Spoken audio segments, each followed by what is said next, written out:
When the sun goes down and the day comes to an end, not everyone goes to bed like you. For nighttime is the time when many animals get up and play, especially bats.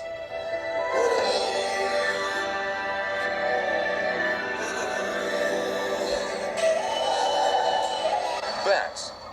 To some, they're a mystery. Creatures of the night, so mysterious.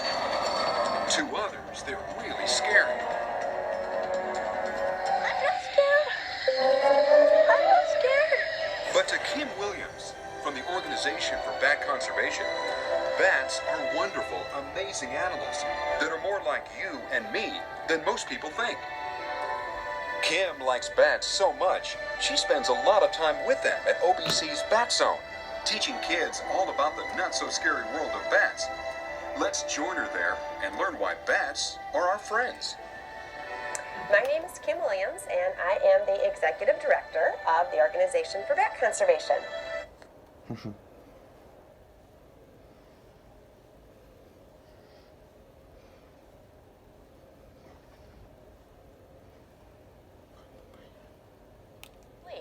And they sleep during the day, and they're awake at night. Now that's called a nocturnal, an animal that sleeps during the day and is awake at night.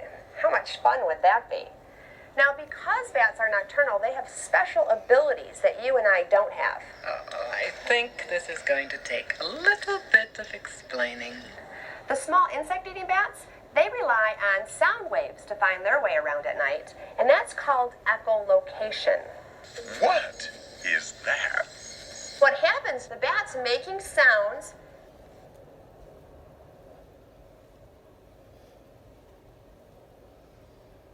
them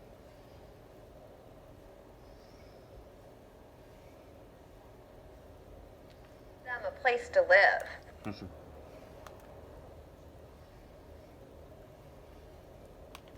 sound waves to find their way around at night, and that's called echolocation.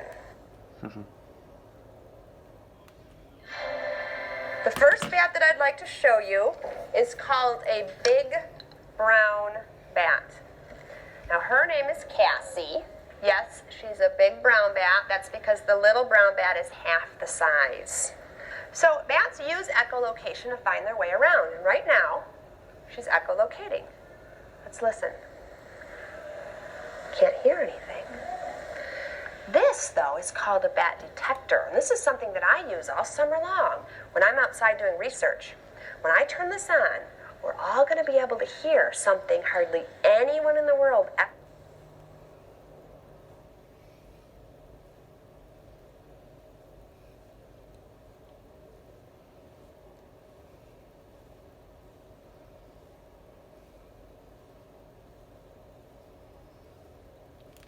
That's like that.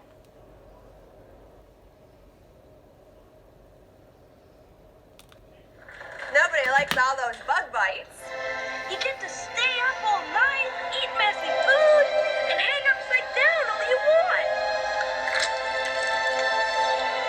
It's cool being a bat. Bats are really important to people. They do some really beneficial things that I think a lot of people don't think of. For example, there are 3 species of bats in the United States and hundreds of species that are found in the tropical rainforests around the world that pollinate flowers. Because of bats that pollinate flowers, they give us a lot of foods that we enjoy. For example, if you like things like avocados or peaches or mangoes or even chocolate, you can thank a bat because they end up pollinating the plants that give us those types of foods. What kind of flowers do bats like best?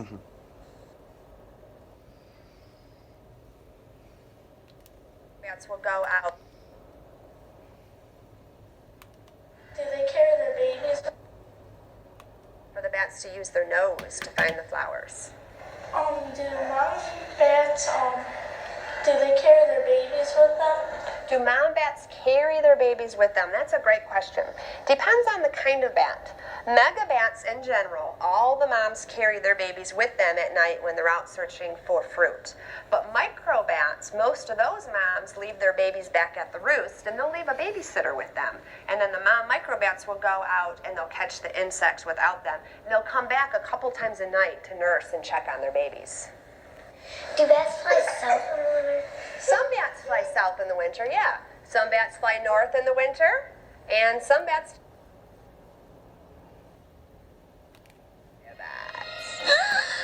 All vampire bats live in Central and South America. There are no vampire bats that live in the United States. Now, vampire bats do drink blood, but they drink the blood of goats, cows, pigs, and chickens, not people. When it gets to the chicken, it uses its front two teeth, which are very sharp, makes a little tiny cut, just a little tiny cut, like a paper cut. And the chicken's toe, usually, uses its tongue, and it licks up a small amount of blood. They don't suck blood. The chicken probably doesn't even wake up. Chicken doesn't die, it's not drained of blood, and it certainly does not turn into a vampire the next day. We always think of vampire bats as being big, but they're not. We also think of them as being kind of ugly, and I guess it depends on your point of view. I personally think that you're one of the cutest bats I've ever seen. Now this is the bat that the book Kwstellaluna was based on. This is Penelope. And Penelope is an Egyptian fruit bat. Penelope was sick as a baby, so Penelope had to be hand-raised by us. We raise a lot of baby bats here at the Bat Zone. For one reason or another, many bats become orphaned. Raising baby bats is actually pretty difficult to do. There's not very many places in the world that do raise baby bats. And what happens is a baby bat needs to be fed every 3 hours, and that's around the clock. Let's go have some dinner. We have a little baby bottle, and we put a special milk formula in that baby bottle, and we warm it up. And I have a 4-year-old, Georgia, who is my tester. So I'll put a little bit of milk on Georgia's wrist and say, too hot, Georgia, or too cold? Too hot. Too hot still? Okay. She'll usually say, too hot, Mommy, until finally she says, just right, Mommy, and then I know it's okay to feed the baby bat. Just right. Just right? Okay. Let's feed her. And I'll feed the baby bat probably about 1 or 2 cc's of milk, which is not too much, but remember, baby bats are pretty small. I was just hungry. And then I wrap them back in their baby blankets and put them into their little cage with the heating pad, and there they will sleep until 3 hours later when I hear them crying because they need to be fed again. She's going to live with us? She's so weird. She's got no feathers. Yeah, she doesn't even have a beak.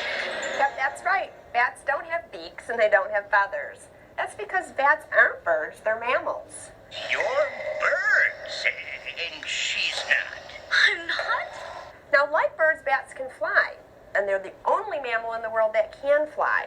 So let's take a look at a bat's wing. Now, a bat's wing is pretty much the same as our hand. You can see on the bottom, here's the bat's thumb, and then here's all 4 fingers. So you can see that the bat's wing is essentially the same as our hand, except it has a membrane that's stretched in between it, enabling the bat to fly. The wing is just very, very fragile, especially the bones, but if you'd like to know what the wing feels like, gently touch your eyelid. That skin on your eyelid is almost exactly like the skin on a bat's wing. But if you're not a bird, then what are you, Kwstellaluna? Kwstellaluna is a fruit bat. I'm a fruit bat. Now, fruit bats are found in the tropical rainforests of Africa, Australia, and Southeast Asia. But fruit bats are also called megabats, and that's because fruit bats are pretty big, and you can notice that this fruit bat has big eyes, it has smaller ears, and it has a big nose. Another common name for a megabat or a fruit bat is also a flying fox. I am a flying fox? Well, fruit bats are extremely important because they eat fruit, and as they're eating the fruit, they're also eating the seeds. So as they're flying through the tropical rainforest, they're either spitting those seeds out or they're pooping the seeds out, and they're helping the rainforest to grow. Now, those trees are important for us. We get oxygen from the tropical rainforest. We get medicine from the tropical rainforest and fruit. But they're also really important for all the other animals that live in the tropical rainforests, like monkeys and birds. So even though bats look different than us, they're very much like us. It's not how you look that really matters. It's who you are. Yeah, really? Really? As a matter of fact, bats are good guys. They're our friends. I wonder how it is that we're all so different. And yet so alike. It's a mystery. But we're all friends.